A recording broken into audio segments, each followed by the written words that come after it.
Vamos lá para baixo, para o Museu de Atenas, verificar a destruição que fizeram com a minha terra querida. E depois nós vamos no Monastirac comprar coisinhas, comprar... Olá Floripa, olá Brasil, olá Mundo, eu estou aqui André Patunas e este é o programa Vida Inteligente, trazendo nosso amigo e irmão Jorge Antônio Ouro. Nós vamos falar sobre um tema que eu já vou declinar já, mas antes eu vou fazer mais uma chamada para a nossa viagem para a Grécia de 9 a 23 de maio agora, do corrente ano.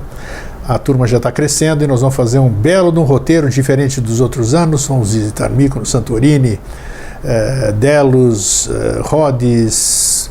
Vai ser uma viagem maravilhosa, fora Atenas, os museus. Vão ser 14, 15 dias de muita paz, muita harmonia no berço da civilização, um pouco da história. Tudo isso aí que você ouviu ao longo desses anos sendo falado aqui no Vida Inteligente, você vai pisar em boa parte de onde se desenrolou essa história, esses grandes sábios, os filósofos e tudo assim. Bom, e antes de mais nada eu vou apresentar o meu convidado, né? O Jorge, você tá bom? Tá tudo jóia? Tá tudo. Sente e quanto hoje? Sente bastante. Sente bastante. Sempre tá. Isso é bom. Nós estávamos conversando aqui antes de começar o programa. É importante isso, até para a gente dar continuidade ao que a gente estava falando em off. O quanto a gente precisa se vigiar hoje em dia, né? É incrível. Incrível, nós estávamos falando assim, porque a gente que é buscador da paz, a gente fala em fraternidade, todas essas coisas tal. Estou falando aqui, nós todos que falamos sobre isso, né? Porque falar é fácil, exercitar isso que a gente fala é totalmente diferente.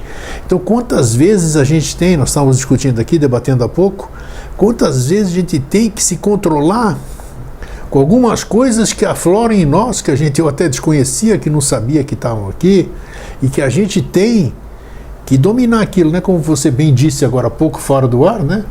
Antigamente a lei era assim, né? Você tinha a sua espada, o outro tinha a espada dele, você guerreava, acabava, resolvia o problema, né?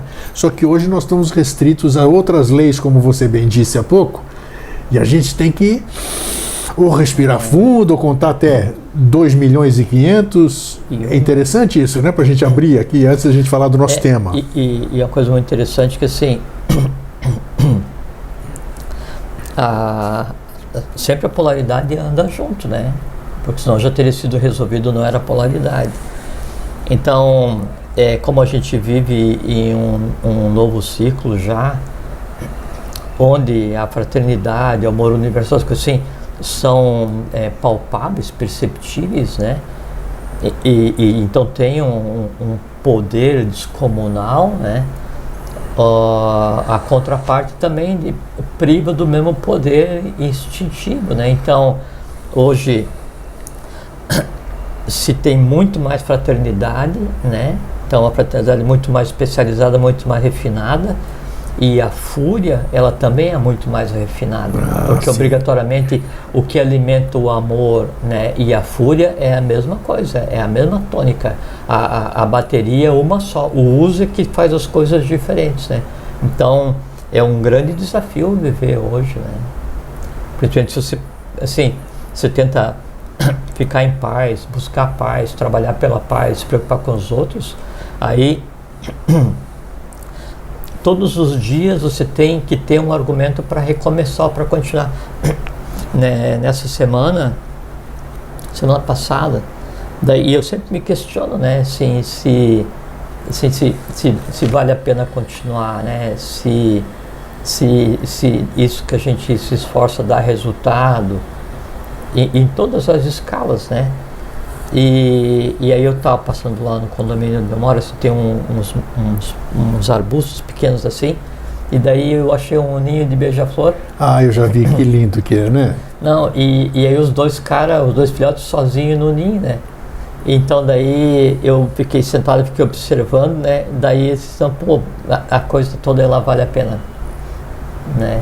Então, é bonito, né? Se você observar, porque a gente está inserido em um contexto de inteligências que vai, assim, desde a mais poderosa inteligência instintiva e inconsciente, né, até a mais poderosa energia consciente, búdica do universo. Então, e a gente está, assim, tá todo mundo no mesmo palco. Perfeitamente. Né? A questão, assim, para compreender que ainda a peça vale a pena, que ainda a gente tem que se dedicar para contribuir, tem que prestar atenção nos detalhes, porque se a gente for prestar atenção só na gritaria, a gente larga de mão. Se você vê... Né? Não, e aí, sim, aí eu tenho todos os dias, daí de manhã e de tarde, para ir lá acompanhar o crescimento dos caras. Deles. É uma delícia. E por falar nisso, você tocou bem, eu todos os dias, sem falha nenhuma, ou eu posto algo positivo, ou impreterivelmente eu fotografo coisas lindas, a natureza, a flor, uma paisagem e toda aquela coisa, quer dizer, enalteço o belo, enalteço as coisas que muitas vezes a gente está vivendo lá e não observa essa beleza, né? Então você tem essa opção, o livre-arbítrio de você ficar se lamentando porque está um calor danado, porque não sei o que lá, enquanto ao seu lado aqui... o trem passando por cima dos jardins. Perfeitamente, perfeitamente. O trem pode até ser útil, né? Mas se você viver uma vida de trem o tempo inteiro, você desconhece o que seja aí não tem jeito, né? Aí você chegou a lugar nenhum, né? É isso aí. Você chegou tão sem graça no seu destino, né, que o destino não valeu a pena. Né? É bem isso aí. Então tá, e tudo isso aí que nós começamos a conversar tem parte do tema que nós vamos falar hoje, que é os enviados. Estou falando no plural. Por que eu, quando o tema se apresentou, aí logo eu percebi o que era para ser falado, né? Primeiro, existe enviado? O que seria o enviado?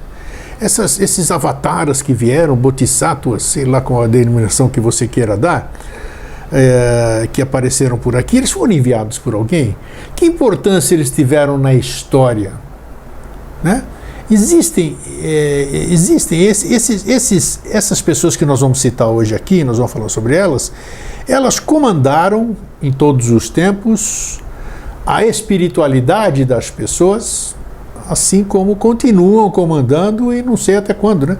Nós estamos falando agora do Avatar Maitreya, né? Que ele também veio e está sendo anunciado tudo como um modificador também, um modificador de cabeça, de mente, de consciência e tudo. Então, quem são? E eu vou perguntar para você, para começar, como eu gosto de passar a pedrinha fria para você, né? Bem fria. Quem foi? Existe primeiro enviado? E se existe enviado, quem foi o primeiro enviado ou emissário, seja lá o nome? O enviado foi legal porque é o nome que apareceu assim. Que foi enviado aqui para o planeta, vamos dizer. Você vai fazer alguma coisa num terreno, você vai mandar um topógrafo primeiro, você vai mandar um agrimensor para fazer todo aquele levantamento, né? Então, perguntinha simples, ó Jorge. Pô. Sim. Então, não, batata aqui é da jaca quente. Isso que é legal. Então, existe enviado, e se foi... Antes, você nem deu boa tarde, né? Eu só perguntei se você estava bem, né? Sim, só perguntei se você estava bem. Então, um oi para todo mundo, né? É muito bom estar aqui de novo, né? É a oportunidade de sair de casa. Ah, sim, a gente conversar aqui. Eu tenho muito prazer em receber você também, porque eu gosto de... o que a gente faz aqui é muito legal. Essa hora que a gente conversa aqui, nossa, muito bom.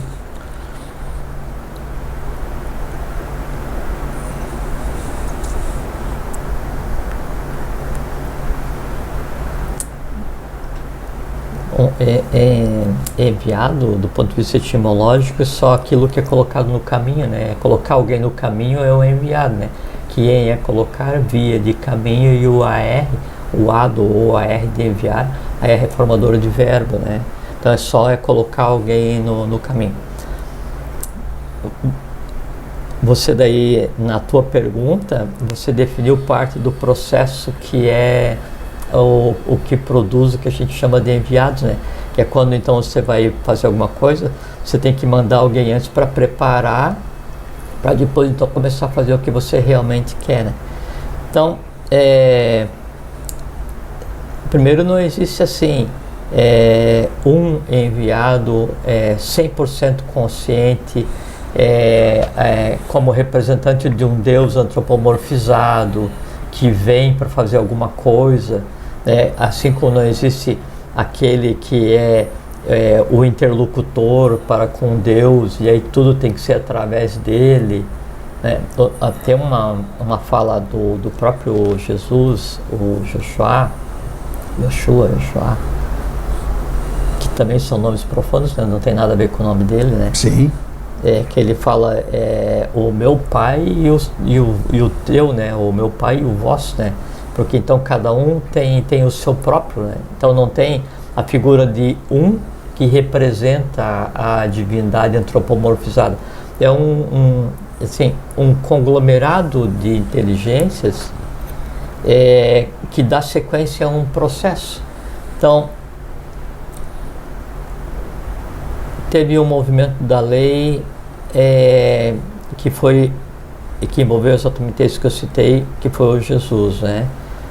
E então era para fazer unificação como se fosse Oriente e Ocidente, e dotar a Roma do poder temporal e espiritual. O poder temporal, que é o que ela representava, que era um império, né? E o poder espiritual baseado num influxo que daí foi antropomorfizado, que é esse que a gente dá o nome de Jesus. Só que antes disso, para que isso se tornasse possível, a própria Grécia teve que existir, que foi a primeira transposição do conhecimento do Egito, né, em direção ao Ocidente, e foi através da Grécia, porque todos eles foram iniciados lá, né? Quando esse evento cíclico não dá certo, né, e acontece daí a cessação da existência do Jesus, imediatamente então se inicia um passo seguinte. Só que esse passo seguinte começa a se preparar o evento que vai acontecer 900 anos depois, né? E aí esse evento ele tenta ser engendrado também, não dá certo, né? Imediatamente, né, se começa a preparar o terreno do passo seguinte, né, que viria a acontecer 1005 anos depois, né? Então os passos, a preparação para esses acontecimentos, a preparação do terreno para que isso aconteça, né? Assim, os topógrafos trabalham por 1000 anos, 2000 anos, 3000 anos. Então, é criada uma ambiência para que aconteça o quê? Para que ciclicamente aconteçam pontos referenciais para que a humanidade volte a um estado anterior de equilíbrio, de harmonia, mas daí agora com mais consciência do que ela jamais teve, né? E aí esses enviados, né, esses que vêm, eles não vêm assim, não, eu vou lá para criar uma religião, eu vou para criar uma seita, eu vou para criar uma escola filosófica. Eles vêm com a função de restabelecer a lei. Todo enviado, né, ele vem com a função de restabelecer a lei. Cada um com um estado de consciência diferente, cada um com uma função diferente e cada um focado em um local, para um povo diferente. A tônica do povo é que permite a criação da ambiência para que aquilo aconteça. Lembra, a gente conversou outros dias da questão das áreas de arribação, né? Então o país vai ficando mais denso, né? E passa do estado sacerdotal para o estado militar, do estado militar para o estado comercial, do estado comercial para o estado de pandemônio. E aí aqueles seres de mais alta estirpe que daí viviam e viriam a viver naquela nação, naquele povo, eles deixam de vir a existir e começa a nascer gente mais de acordo com aquela tônica, né? Ou seja, a tônica militar, ou a tônica mercantil, ou a tônica do caos mesmo, né? Da anarquia. E aí esses aguardam, né, que o terreno esteja pronto em um determinado local ou próximo, e aí começam a se bandear. As aves se movem, né, em direção ao calor, né, no caso. E aí, em se movendo em direção a esse ambiente criado, elas começam a existir e começam a criar ambiência física para que daí o ponto de inflexão, aquele ponto crucial, daí seja antropomorfizado e comece a existir. E aí é isso que a gente dá os nomes, né, de aí o Buda, os avataras, os bodhisattvas, esses seres que vêm para restabelecer a lei. Quem foi o primeiro? Não existe um primeiro. Vamos falar da figura de Adão. Não o Adão da igreja, mas... Não, mas mas daí não é o primeiro enviado. Isso não, então, mas é o que a gente conhece. Que não existe Adão e Eva. Não, né? Existe, até o nome está pervertido, né? Não, existe a raça adâmica, que foi a primeira adâmica. raça. Mas daí o que seria a primeira raça, a raça adâmica, ela nem tinha forma física ainda. Foi a primeira raça, a raça bórea, depois a raça hiperbórea. Depois, quando chegar a época da Lemúria, então começa a tomar densidade e criar. Então, se a gente fosse ver assim, não, mas em termos de corpo físico, né? Qual foi o primeiro homem? Né? Um lemuriano, um negro, né? Sim. E nem é como a gente considera o ser humano negro hoje, né? Não, era altura diferente, tom de pele, um misto para cobre. Mas era humanoide. Era um humano. Humano, tá. No conceito que a gente tem em termos de matéria. Sim. Depois aí foi evoluindo, quando há a polarização de prana e a separação de sexo, aí então começa a adquirir a forma do que a gente considera hoje como um ser humano. Tá. Mas o enviado que a gente está falando é em termos de aquele que vem para restabelecer a consciência. Sim. Não se aplica a eles, né? Tá. Na verdade é o contrário. Eles tinham tão pouca consciência que quem os dirigia eram as hierarquias anteriores arrúpicas, dirigindo os seres com matéria mais densa, porque era um momento atípico, né? E também não tem a ver com a questão dos enviados que a gente está... Sim. O foco da conversa hoje, né? Com o avançar das civilizações, isso. Né? Então toda a Lemúria, toda a Atlântida, toda a raça ária, então cada civilização ela vai se dividir em sete subsegmentos, sete raças mães, né? E cada uma cada raça ela vai se dividir em 7 sub-raças, né? Sub-raça não no sentido inferior, como um segmento evolucional. E aí, em cada período desses, né, aí vem um enviado para estabelecer, tentar criar um novo estado de consciência para aquilo que está sendo engendrado nesse momento, né? Aí então você pega e entra a figura dos manus, né? Então os manus são enviados de lei. De que maneira? Eles vão engendrar o novo povo, né, e dar um influxo de consciência para o novo povo, estabelecer as normas de lei que aquele novo povo deveria seguir. Vamos aproveitar. Manu é uma palavra que você está explicando o que é. Mas fala-se muito também desses tais logos. Logos e Manu? Não. Que não tem nada a ver. Não. Logos é um termo propagado no Ocidente pela teosofia, mas teosofia, tá. Trazido para o Ocidente pela teosofia, mas é um conceito da Aryavarta, um conceito hindu, né? Sim. E o Logos ele tem a ver daí com o planeta inteiro. Planeta inteiro, não é o caso que nós estamos falando agora, tá? Um Logos planetário, então uma consciência que seria a consciência de tudo que vem a existir naquele planeta, inclusive do próprio corpo físico, né? Okay. Isso seria um Logos. Né? Tá. Não tem a ver com o Manu. Manu, assim, quando na metade da raça Atlante, na quinta sub-raça Atlante, é hora de disparo, é hora de engendrar o que seria a quinta raça mãe, né? Aí então surge o Manu, né? Que daí aqueles evoluídos prontos, né? De dentro da quinta da raça, da quinta sub-raça Atlante. Então alguns são retirados, né, e se cria um novo Bijan, um novo núcleo de civilização na meseta do Pamir, né, e aí o Manu então define as leis. Hoje no direito se fala as leis de Manu, né, então há uma referência abstrata a um conjunto de leis primordiais.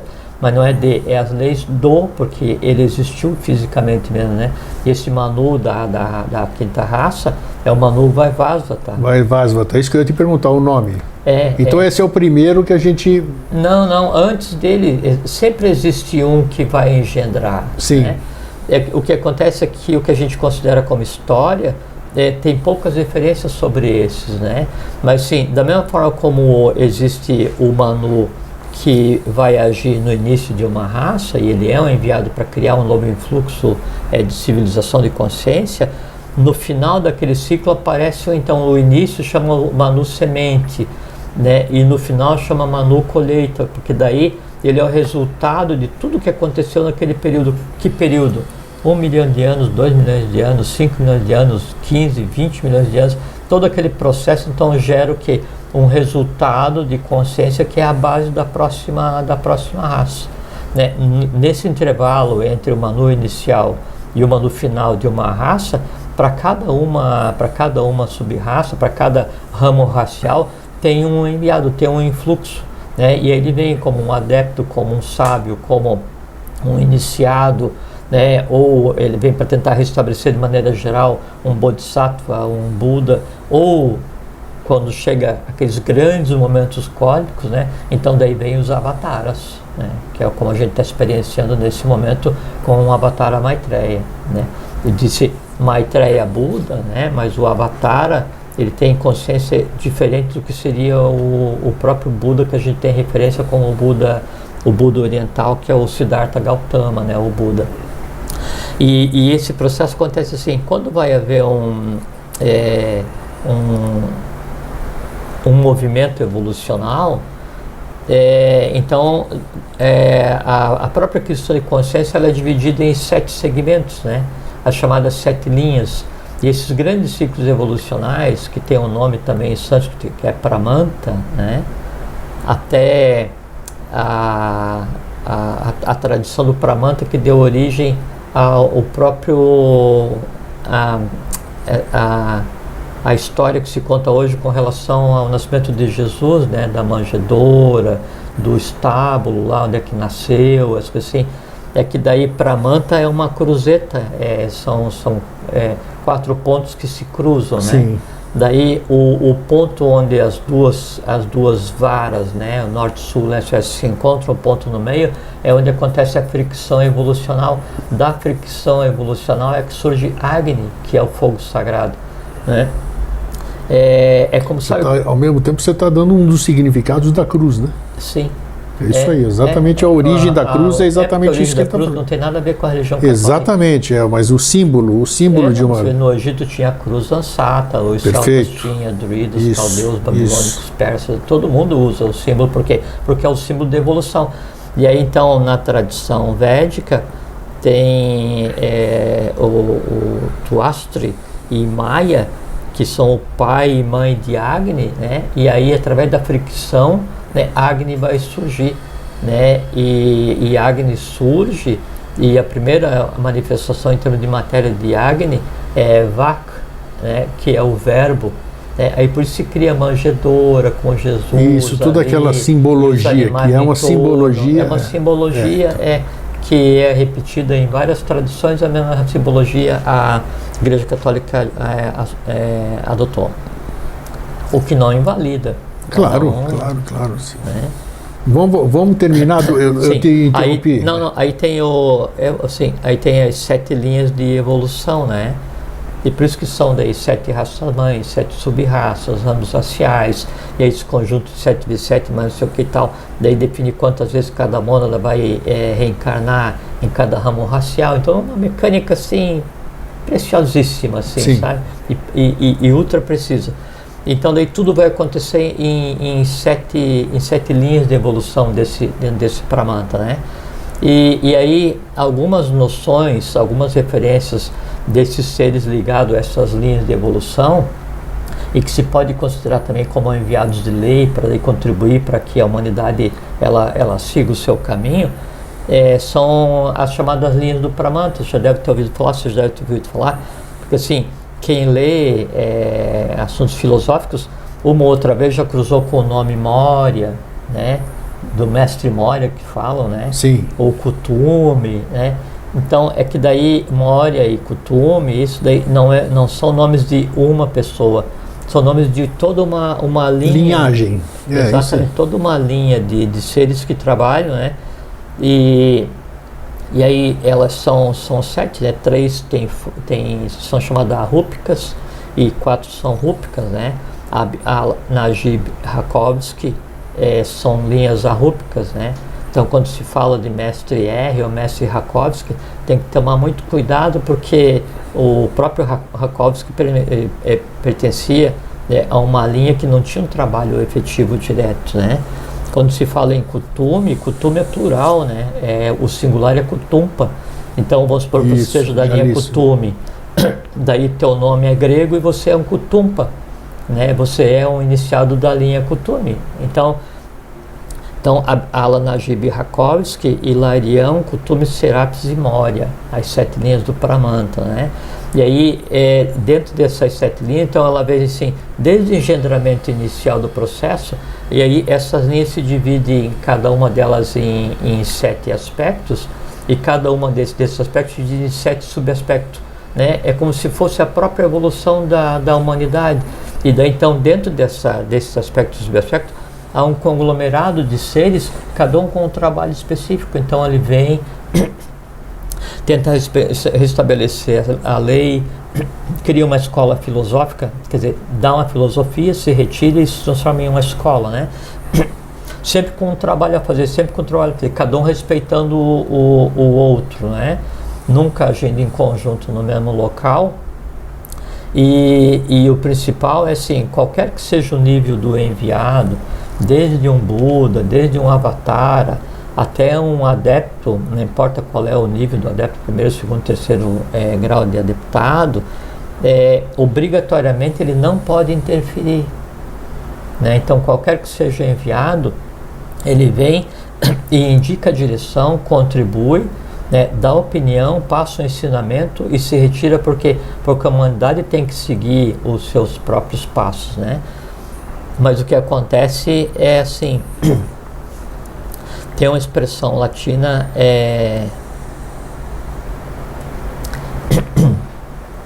que é uma das bases da diplomacia mundial, non te necare, né? Não mate o mensageiro, né? E até esses dias aconteceu um problema, a gente pode falar sem citar nomes, né? Em que foi feito um convite diplomático para discutir um processo de paz.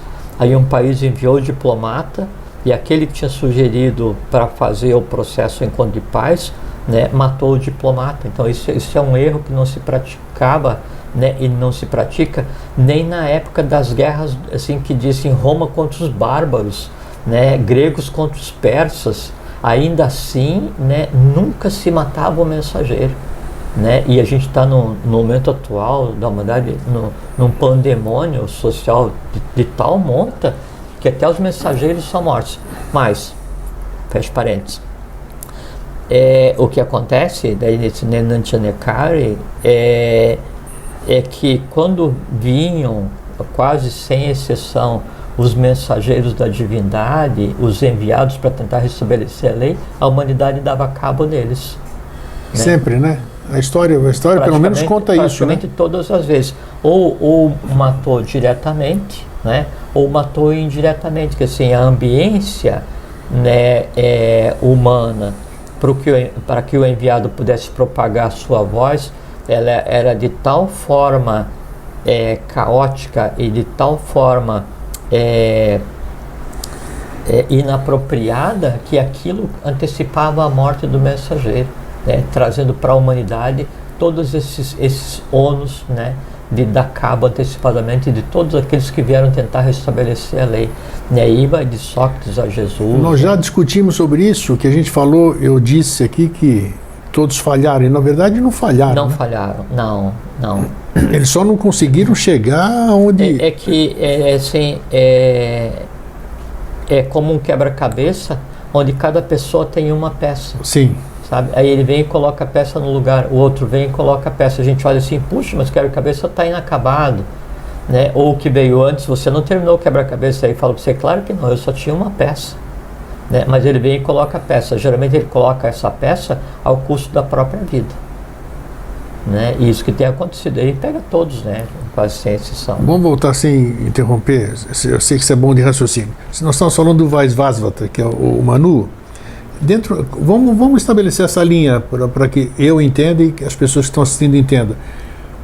O Manu O que ele é? Vamos repetir o que é o Manu? É aquele que vem na frente para preparar tudo? Sim, o Manu é o que vai... Tem muitos nomes essas... Não, Manu é uma função. Manu única, é uma função. Então assim como Bodhisattva é uma função, Buda é uma função, Avatar é uma função. E o que determina a função? O nível de consciência com relação ao todo. Tá, mas o primeiro então é o Manu. Quem vem é o Manu. Quando é para engendrar aquela raça, o que vem é o Manu. Sim. Né? Então, o Vaisvasata veio quando foi para engendrar a raça ária como um todo. Ok, né? tá. Aí agora vem a sexta raça.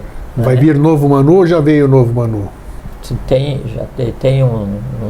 o próprio Pramanta tem um nome que eu não vou declinar. Tá, e o não Manu pode, tem tá. um nome que também não vou declinar. Ah, não pode, tá. Não, que quando vai chegando no final de ciclo, então são várias sub-raças, né?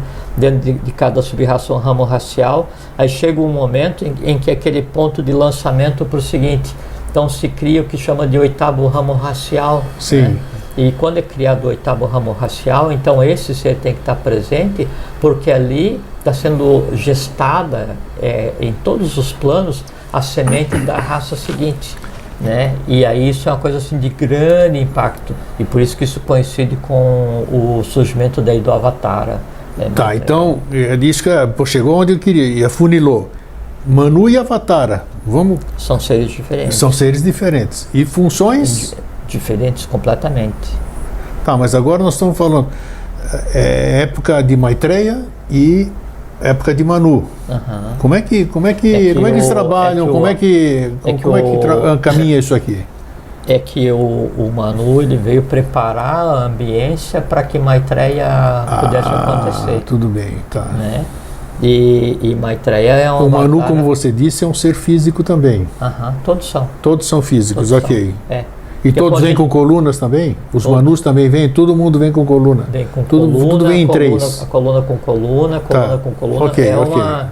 É uma pirâmide. É uma pirâmide. Perfeito. Né? Tá. Sempre aquele ser, ele é a cúspide, né, da pirâmide, né? E aí aquilo, é como no caso das linhas do Pramanta, né? Você pega uma linha do Pramanta qualquer, com aspecto ou subaspecto, e daquilo se propaga, né, em coluna, cada coluna com coluna. Então, cada um tem dois, cada um tem dois, cada um tem dois, vem. Aí você pega todos os que vão agir, né, para dar a condução da humanidade, às vezes simultaneamente em vários países, né? Então, o Manu, eu vou fazer uma coisa que eu nunca fiz em programa nenhum, mas como já aconteceu, eu vou conferir se o som está saindo, mas nós vamos conversando aqui. O Manu convive com o Avatara? Ele está aqui no momento, vamos dizer assim? Ele está no nosso momento aqui? Você quer que eu fale para você ouvir? Eu quero que você fale para eu ouvir. Tá. Você está me ouvindo? Estou te ouvindo e estou me ouvindo também. Então o som está ótimo, então, beleza. Tá bom. Aqui é bom, o programa sem edição é assim, a gente trabalha, autêntico, aqui é tudo autêntico. Então vamos lá, pelo menos já teve programa, gente, que nós gravamos sem som e foi irrecuperável, infelizmente, ou causalidade, tudo bem. É porque quando a gente grava um programa e o áudio não é gravado, replicar, que assim, falar exatamente a mesma coisa é impossível. Impossível, claro. É tudo de improviso, tudo, né? Então não tem... Então, vamos lá, Manu. O Manu, ele permanece enquanto o ciclo muda, não muda, é isso aqui? Resumindo, você não pode falar o nome, mas você pode responder tranquilo. Ele está conosco. Assim, coexiste Manu e Avatara por um tempo, né? Sim. Depois o Manu, o trabalho dele cessa, porque ele cria ambiência para aquele então não tá mais trabalho aqui. Aquele trabalho todo se desenvolva, né? E aí, uma vez dado aquele empuxo inicial, daí as derivadas, né, desse Manu, daí tendem a agir para empurrar aquele novo influxo de consciência, não influxo civilizatório, influxo de consciência, né? Então, Manu está no planeta, digamos assim? Sim. Então é essa que era a pergunta. Então, claro, beleza. Então, claro, lógico, todos eles, né? Então, só voltando, então tem as linhas do Pramanta, elas se divide, e aí são vários. Aí pergunta assim, mas o que é um enviado? Daí, Buda é enviado? Sim. Um Bodhisattva é enviado? Sim. Um Avatar é enviado? Óbvio. Um Manu, eu falei Manu, né? Falou. Sim. É enviado? Sim. Um discípulo é enviado? Sim. Um adepto é enviado? Sim. Um mestre. O Buda, acho que você óbvio, falou. Né? Um mestre de uma linha do Pramanta? Sim, óbvio. Cada um com uma função específica. Então, um enviado é só aquele que vem trazer uma mensagem, né? Só que a mensagem que os enviados, né? Quem trabalha em função da lei, só fazer um parênteses para não ter interpretação errada. Isso. Eu falei que um discípulo também é um enviado, porque, e não um especificamente, todos os que trabalham em função da lei, ou são. Porque, lógico, porque de uma forma indireta ele vai estar ligado a um mestre, que vai estar ligado a um evento, então sempre na capilaridade ele também tem uma função, todos têm uma função. A gente podia até expandir isso e dizer que cada ser humano vivo tem uma função. Eu acredito cada nisso ser também, humano claro. vivo tem uma função, né? O que vai existir nele é aquela briga para ver, eu vou me dedicar para cumprir a minha função ou eu vou me perder nas delícias do paraíso, né? Paraíso terrestre, assim. Me veio a imagem do formigueiro, né? Todo mundo sabe o que tem que fazer. Lógico, né? Claro. O que acontece que daí no formigueiro toda a fraternidade ela é obrigatória, porque é através do ácido fórmico que então as normas são passadas, né? Sim, mas é uma o forma. Formigueiro, a formiga, ele sabe a função dele no formigueiro, mas não sabe para onde ir. Então quem fala para ele para onde ele tem que ir é o companheiro mais próximo, né? Então, em termos de fraternidade, apesar da formiga ser um elemento kármico, né? Porque ela vem para destruir o que o humano constrói, né? Sim. Mas se a gente pegar a formiga ou se pegar a abelha, uma colmeia, melhor, né? A mesma coisa. Cada abelha, ela tem uma função, ela nasce com aquela função, né? E o contato com o próprio alimento, né? O contato entre elas, o contato com a mecânica da colmeia é que diz o que ela tem que fazer, onde ela melhor faz então, aquela função. Então, você acabou de dizer que o ser humano também tem um tipo de coisa similar. Sem dúvida, porque nós somos, ser humano, se fossem todos nós, fossem várias gemas de uma mesma clara, né? Todos nós nos alimentamos e vivemos no mesmo aquário, na mesma coisa. O que acontece é que daí o contato com o outro que devia me dar a direção me causa antipatia, né? Então, ao invés de eu ver o outro como meu irmão, eu vejo como meu inimigo. Como ele é meu inimigo ou ele é uma ameaça para mim, né? Então eu fico sem saber muito bem a minha direção, porque para eu saber a minha direção dependeria do contato com todos. Por isso que tem o Atnyate Nyatate, o um no todo e o todo num, é porque só todos juntos é que descobrem qual é a direção de cada um. Mas é interessante, veja só, você vai falando, eu fico me encucando aqui, porque nós temos um Manu aqui, nós temos um avatar aqui. Quer dizer, mudança de ciclo, presença de um avatar, uma série de coisas, e o ser humano, que é o negócio, não anda. Não. Devia estar preparadíssimo para... Como é que vai mudar de ciclo? Como é que vai vir uma nova consciência? Como é que vai vir um novo Pramanta? Olha só, um novo Pramanta com gente como você acabou de citar aqui. Já está agindo, né? Sim, mas... Né? Mas não deveríamos generalizando, não deveríamos estar com uma consciência adequada para tudo isso aí que está acontecendo? Não, é que assim, eu penso que nós estamos, que daí a gente está passando por um momento em que o passo seguinte, ele não comporta mais a Dharma. É como se daí, você tem uma criança birrenta, né? E aí você deixa a criança fazer algazarra que ela quer fazer tal, até que você tem que chegar um momento e dizer assim, não, agora você para, né? Então, todas as birras das crianças humanas, né, que tiveram total liberdade para fazer e acontecer até agora, né, agora foi dado um basta, né? Então há uma linha delimitadora. Então isso tudo que está aqui agora, ele não passa para a etapa seguinte obrigatoriamente. Como então não passa para a etapa seguinte, é hora de trazer tudo isso à tona para ser sublimado. Então por isso é que a gente vive um pandemônio, para que do pandemônio exista o caos, do caos existe o teos cosmos, né? Então a gente obrigatoriamente tem que... É como se tem uma bacia e você tem uma água turva e terra. Não adianta você tirar só água turva, né? Chega um ponto em que você tem que pegar e girar, né, aquele recipiente para levantar aquela terra para você poder trocar por água límpida. Sim. Agora a gente está no momento do revirar. Então por isso que aparentemente, né, esse pandemônio não tem solução. Não, é que o pandemônio ele só está existindo porque ele está de mão dada com a solução, senão ele não existiria. Se não houvesse a contrapartida ao pandemônio atual, quer dizer, se o novo ciclo já não tivesse existindo, né, e a humanidade estivesse pura e simplesmente nesse caos atual, ela por si perderia o direito ao livre-arbítrio, passando a existir o determinismo, né? Então eu tenho assim, confiança e é minha opinião que a humanidade ela tem jeito, e o momento que a gente vive agora é exatamente como deveria ser. Nos espanta, porque antes você tinha ideia do que acontecia na tua casa e na tua escola e com teus amigos de bairro, né? E daí hoje, pela ação, né, das próprias linhas do Pramanta, né, com esse salto tecnológico que deu a humanidade, você fica sabendo o que acontece na tua casa, com os teus amigos, no teu bairro e no mundo inteiro a qualquer momento, né? Então todos aqueles pontos que acontecem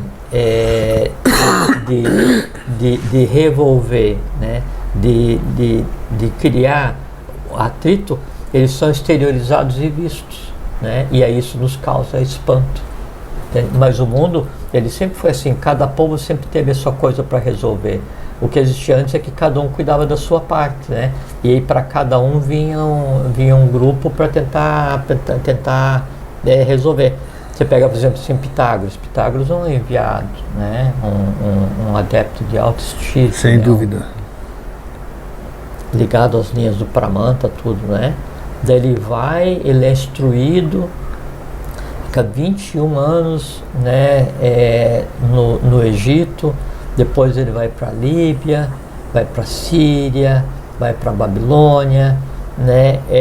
Aí às vezes, alguns lugares ele foi porque quis, outras vezes é porque ele foi aprisionado. Quando Cambises invadiu o Egito, daí ele vai e é mandado para a Babilônia, daí ele tem contato com o conhecimento complementar, para depois de assim, quase 40%, 50% da vida dele estudando para descobrir o que ele deveria fazer. E aí então ele funda o instituto, né? E aí volta para a Grécia, começa a espalhar o instituto por várias das cidades-estado e nas colônias gregas, que a Grécia na época era império também. Ela assim, a Grécia, que é aquele bem, aquele bom, aquele belo, expandido a fio de espada. Todo império de início ele se expande a fio de espada, porque não adianta você ir lá e falar pro bárbaro. O bárbaro é um termo criado pelos gregos, né? Que bárbaro é aquele que não falava grego, né? Era o bárbaro, né? Então não adianta você ir lá para aquele que está loucamente a Dharma, não senta aqui e vamos filosofar. O cara não quer saber disso, não. Então é o seguinte, agora você senta porque você tem que filosofar, né? Então as escolas, a filosofia de Pitágoras, ela é expandida para todas as colônias, né, da Grécia, para criar uma base do que viria a ser um movimento para evitar. Onde é que essa força antagônica encontra alimentação, vamos dizer, para se manter viva? Nós sempre falamos nisso, né? Que para uma coisa se manter viva, ela tem que se alimentar. Até fizemos um programa sobre isso, porque até questionei você, falei, por quê? Isso aqui a vida aqui é só comer, fazer amor, reproduzir, comer e pronto, né? Por que E mais novela e futebol. Exatamente, então é isso aí. E o direito de cada um tem de brincar na creche o tempo inteiro, né? Só que vai chegar um tempo, e aí nesse aspecto o tempo é inexorável.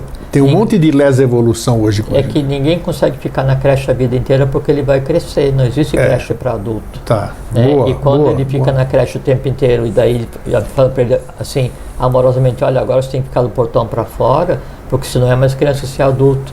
Ele é um adulto que não está inserido no mundo dos adultos, nem no mundo das crianças, em termos de consciência, né? E aí, em estando deslocado, o trabalho é interrompido, né? A questão de o porquê existe oposição, a gente tem que entender o seguinte: nós estamos em um momento em que a consciência tem que fazer um influxo, tem que fazer uma ação para transformar a matéria, né? Então, a aquisição de consciência é sublimar ou sutilizar a matéria. A matéria em si, né, ela tem regras, ela tem normas, ela tem vitalidade própria, ela tem poderes cósmicos próprios, né? A consciência, quando ela vem para tentar interferir no cronograma evolucional, que o que a gente está tentando fazer hoje, na verdade, é uma interferência no cronograma evolucional. Ao invés de andar naquela parcimônia que se andava antigamente, tudo, pode ver que hoje tudo acontece loucamente, desabalada a carreira. Rápido. Cosmicamente, principalmente. Por quê? Porque a gente tem que recuperar um tempo, né, de algumas não conformidades. Então, esse aprestamento, esse saque contra o próprio futuro, né, isso causa uma resistência da matéria, porque a matéria ela não tem discernimento que ela tem que evoluir. E o que tem na matéria? Na matéria tem todos os nós, todas as potestades, todos os devas, todos os seres de alta hierarquia que só tem consciência elemental, né? Então a vida hoje, e o colocar a humanidade nos eixos e o dar consciência, é causar assim uma aceleração no processo de aquisição de consciência da matéria. Essa que é a resistência, porque assim o reino mineral evolui, óbvio. Uma pedra que ainda está na montanha, ou a pedra que está no piso da tua casa, ela vai evoluir todos os dias, porque ela é viva o tempo inteiro, independente de onde ela seja. Sim. Como é que ela evolui? Em contato com o próprio meio, né? Agora, o tempo de evolução do mineral é diferente do tempo de evolução de um humano, que é diferente do tempo de evolução de um animal, de um vegetal, né, ou de um elemental. Esses tempos é que estão sendo alterados para quê? Para que haja um influxo de consciência, para que se apresse um pouco a coisa. Obviamente vai haver uma resistência, há um atrito, né, para que isso aconteça. E como quem detém o poder da vitalidade é a matéria, aí é que reside a dificuldade da consciência em ser compreendida pela matéria mais densa. Por isso é aquilo assim: eu tenho o mundo físico, né? Tenho o mundo vital, o mundo das emoções, o mundo do conhecimento. Vamos parar só aqui. Nunca a emoção vai conseguir conversar com a matéria. Obrigatoriamente a emoção consegue conversar só com o vital, e o vital é que tem o código para conversar com a matéria. Por quê? Porque o vital também dá vida à matéria. Nunca a matéria vai conseguir agir razoavelmente. Por quê? Porque a razão só consegue conversar com a emoção, para que a emoção converse com o vital, para que o vital converse com a matéria. Lembra aquilo de daí se planta a coisa adequada dependendo do terreno? Então há uma impossibilidade material de conversa entre os planos, a não ser aqueles que estão ligados. Então esse caminho de fazer daí com que a consciência, né, mude a razão, a emoção, para que mude a vitalidade, para que mude o físico, esse que é o grande trabalho a ser feito, né? E no momento atual depende 100% do processo que a gente chama de vida. Por quê? Porque o cérebro é o ordenador do processo, o sistema cérebro espinhal, que é o que vai fazer a ordenação e o contato entre as coisas. Porque se eu não tiver o Maniotécio Fares que a mente dá, né, depois de perdido o corpo físico, eu tenho que esperar. Por quê? Porque eu não consigo engendrar discernimento se eu não tenho mais, né? E aí aquilo que estava ligado a essa existência que eu mesmo engendrei, fica à espera de ser resolvido. Isso acontece em escala para toda a humanidade, em todos os reinos, né? E as tentativas de fazer esse aprestamento, essa empurrada, né, para a humanidade, são o que a gente chama de os enviados. Bacana. Olha, muito esclarecedor, foi muito bom. Ver que o processo é simples. Essas né? analogias que nós usamos foram muito felizes, vamos dizer, porque ajudou no entendimento da questão. E os que vêm, então, eles vêm com consciência assim, ancestral, né? Você pega o início da Rosa Cruz, da verdadeira Rosa Cruz, volta em 1600, né? Eles chamavam, que existia um ser que eles não chamavam o nome, que eles chamavam de Pai CRC, né? Sim. A gente sabe quem é o CR6, coisa e tal. Daí ele veio e aí então eram só 7 e aí cada um desses 7 foi enviado para um país, né? E eles tinham por função repartir o conhecimento que tinham para mudar a cultura nesse país e se encontravam fisicamente uma vez por ano, né? Mas permanentemente trocando ideias assim em desdobramento mentalmente, né? O tempo inteiro. E chega um ponto em que daí ele avisa que vai desaparecer, né, e que vai voltar novamente em 120 anos. Ele vai, desaparece, deixa a coisa fluir, né, depois ele volta depois de 120 anos, não mais naquela função, não mais naquela ordem, que aquela ordem primeira deixou de existir, né? Mas daí ele vem em outra função, em outro local, com outro trabalho, né? E aí dá sequência a esse trabalho. Daí vai e desaparece. Daí depois de um tempo ele vai e volta.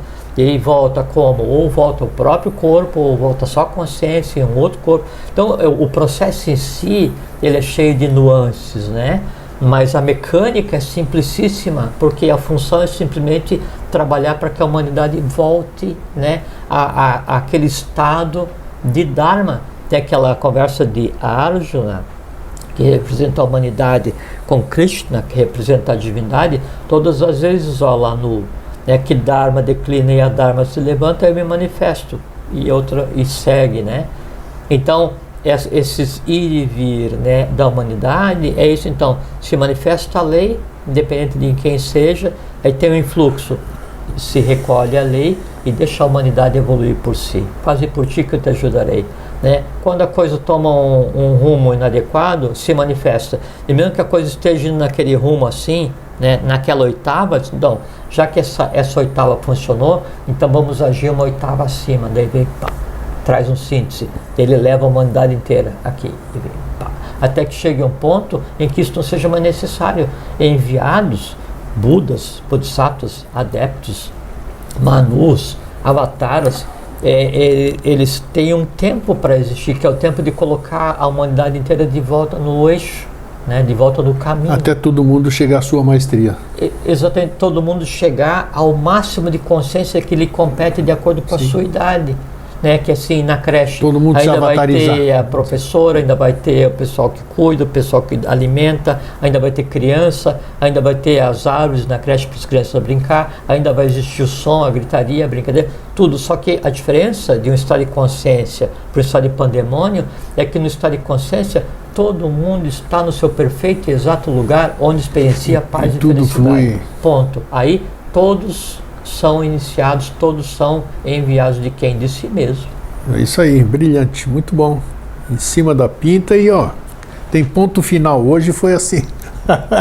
Tem coisa que é incrível. Jorge, mais uma vez, muito obrigado. Obrigado a você pela oportunidade muito de poder bom, conversar. Muito bom. Fomos muito felizes hoje na egrégora aqui, foi muito esclarecedor.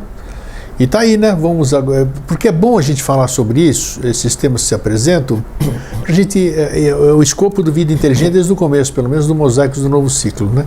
Que é desmistificar e desmitificar ou dar condição de um entendimento novo, né? Porque a gente só tem o que tem por aí, né? O que já foi publicado. Então. O importante dessa nossa conversa de hoje, eu penso que assim, é que as pessoas percebam que daí não tem aquele enviado que diz que vai falar em nome de Deus para você e te pedir alguma coisa. Isso não existe. Isso é só um humano querendo arrumar uma maneira mais fácil de ganhar a vida. Perfeito. Né? Primeira coisa. E a segunda coisa é que nós não estamos órfãos da divindade, nós não fomos em nenhum momento abandonados, né? O cosmos, a divindade, o absoluto, né? E os irmãos mais velhos que a gente tem se preocupam e agem em função da humanidade hoje, como sempre agiram até quando não seja mais necessário, porque nós vamos ser os irmãos mais velhos, daí não mais dos seres desse momento evolucional, mas da próxima raça, ou do próximo sistema planetário, ou da próxima galáxia, ou do próximo universo. Aí, uma vez preparado, aí a gente vai para onde nos mandarem trabalhar. Perfeito, é bem isso.